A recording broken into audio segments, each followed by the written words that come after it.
It's Brian Preston, the money guy. This next question, Brian, is from Josh. Josh says, I will be buying a house and I currently own a condo. What should I consider when deciding if I should rent out the condo or just sell it and invest the money? So I remember when I was in college, Brian, there was this book, I think it was by David Bach, called The Automatic Millionaire. I may be getting that wrong. But it was this idea of I buy a house, and then when I buy my second house, I just keep that house and I rent it. And then when I buy my third house, I just keep those last two houses and I rent them. And then when I buy and I just keep those and I just keep renting it. How do you decide if that should be your path, or, okay, I've got this condo, I don't need it, I'm not gonna live there anymore, I should sell it, take the capital, and then just invest that in the liquid markets in my portfolio? How do I go about making that decision? There are a few things you need to take into account from a tax planning standpoint. And this is something I'll just, because I've had this scenario even for myself. I moved from the state of Georgia to the state of Tennessee, had a primary residence. It was interesting to me is I had to rent it originally because the market wouldn't support me selling it, meaning that there weren't a lot of houses being sold in my house. I sold it in 2019. And then what happens? Real estate market goes crazy. Off. So, I mean, but let me give you the actual details here.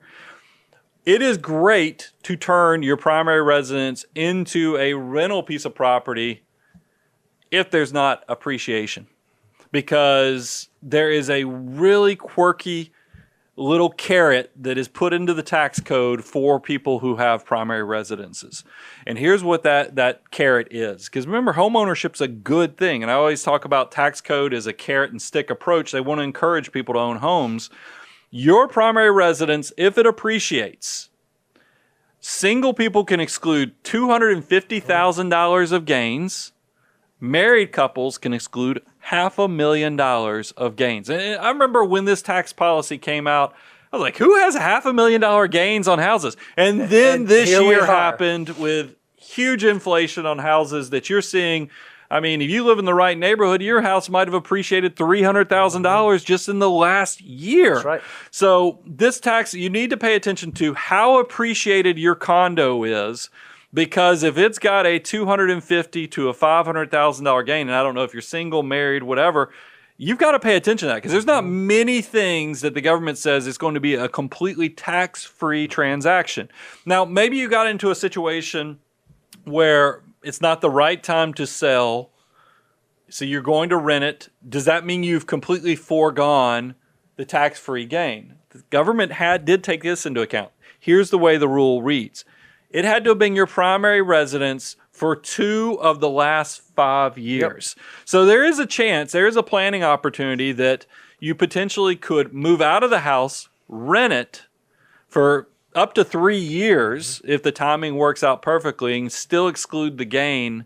But you're going to have to make a big decision when you get to closer to probably between year 2 and 3. You better figure out if you want to unload it, because if you continue to treat it as a rental property, you will be walking away from that tax-free gain opportunity. You know, and we say this all the time. You know, the interesting thing about like financial planning is that all the decisions you make aren't purely mathematical.